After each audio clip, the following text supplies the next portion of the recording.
This is DeSHANTA B, and welcome to Let Me Read to You.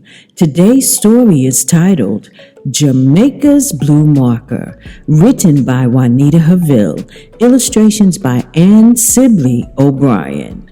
You know what time it is. Let me read to you and stop playing. Come on, let's go. Jamaica closed her eyes and thought about her picture. Mrs. Worth always said to think first, then draw. Jamaica opened her eyes and drew a tree on her big sheet of paper. Then she drew leaves falling off the tree and colored them yellow. "Jamaica," Mrs. Worth said, "could you please share your markers with Russell? He doesn't have any." "He never has anything he needs," Jamaica thought. But she said, okay, even though she didn't want to share her markers with him. Russell brought his paper to Jamaica's table. He sat down beside her and grabbed her blue marker. Jamaica picked up her brown and orange markers to finish her picture.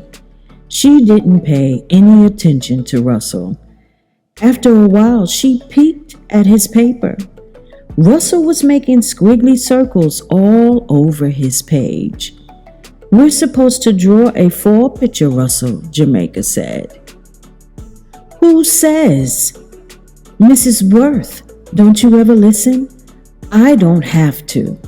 Russell reached out with the blue marker and made a streak across Jamaica's picture. "Russell, stop!" Jamaica shouted. But Russell scribbled all over Jamaica's yellow leaf tree. "Mrs. Worth," Jamaica cried, "Russell wrecked my picture." Mrs. Worth hurried over to their table. "Russell, did you do this?" She held up Jamaica's picture. Mrs. Worth couldn't get Russell to say, "I'm sorry." He had to go sit alone and work on spelling until art was over. "Look what Russell did," Jamaica showed her father and brother when she got home. "I tried, but I couldn't make another one as good as this." When she looked at the ugly blue squiggles, she had to swallow hard not to cry. "Russell is a mean brat." "Did you tell Mrs. Worth what happened?" her father asked. Jamaica nodded. "Russell can't use my markers again. I shared with him because he didn't have any. He never has what he's supposed to have. But that's no reason to be mean." "No," her father said. "Russell shouldn't have messed up your picture." The next time they had art, Jamaica was glad Russell didn't sit at her table.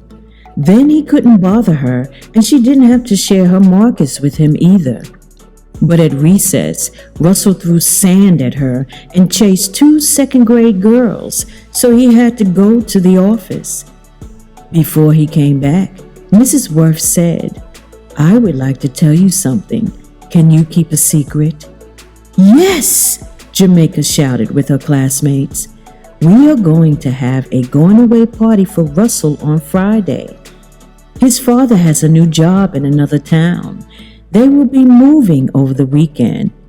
I thought that you might like to make cards to say goodbye. Then Russell will have something to remember us by." Mrs. Worth passed out paper. Then she showed everyone how to fold the paper into a card. Jamaica didn't want to make a card for Russell. She was glad he was moving. Then he wouldn't bother her anymore. She put the paper in her desk. At supper, Jamaica said, "I like living here. I like my house and my room and the tree in the front yard. I like my school too." "I'm glad you do," her mother said. "I wouldn't like to move." "Who said anything about moving?" Ozzie asked. "Russell is moving," Jamaica said. "Lucky you. He won't mess up your pictures anymore," Ozzie said. I wonder how Russell feels about moving, Dad said. He might be upset. Has he talked about it? Russell doesn't say anything. He just gets in trouble, Jamaica said. Russell didn't come to the classroom on Friday morning. He was with his mother in the office. Jamaica looked at his empty desk.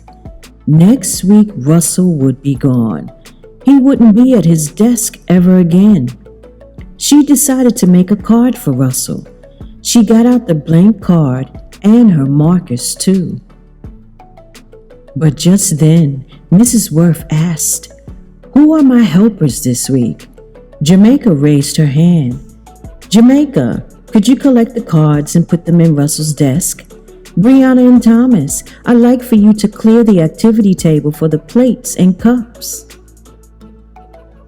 Jamaica went from desk to desk to pick up the cards. She put the whole stack in Russell's desk. As she closed his desk, Russell came in with his mother. The party started. They played games for a while and ate cake. Russell opened his desk and took out all the cards. "Look, Mom, everybody made a card for me." Not everybody, Jamaica thought. She took the blue marker out of her marker bag. Then she ran up to Russell.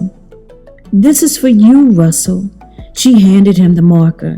"You can use it at your new school." "But you might need it," he said. "You like to draw. You draw the best pictures in the class. What if you have to color the sky? Someone will share with me." "Thanks," he said. "You're lucky. You get to stay here." Now Jamaica knew how Russell felt about moving. "I wish you didn't have to move," she said. When Jamaica waved goodbye to Russell, she noticed that his mother was carrying his goodbye cards. Russell held up the blue marker and waved it at her as if he won a prize. "Goodbye, Russell. I'll miss you," Jamaica said. And she meant it. Jamaica's Blue Marker. The end. This is DeSHANTA B. Thank you for taking the time to listen to Jamaica's Blue Marker by author Juanita Havill, illustrations by Ann Sibley O'Brien. The music bump in this video is called Away by music producer GEOGRAPHER. Also, Distance by music producer ANNO DOMINI Beats. This music is located at the YouTube Free Audio Library. You know what time it is. Like, subscribe, and share this video. And stop playing. And until next time, bye guys.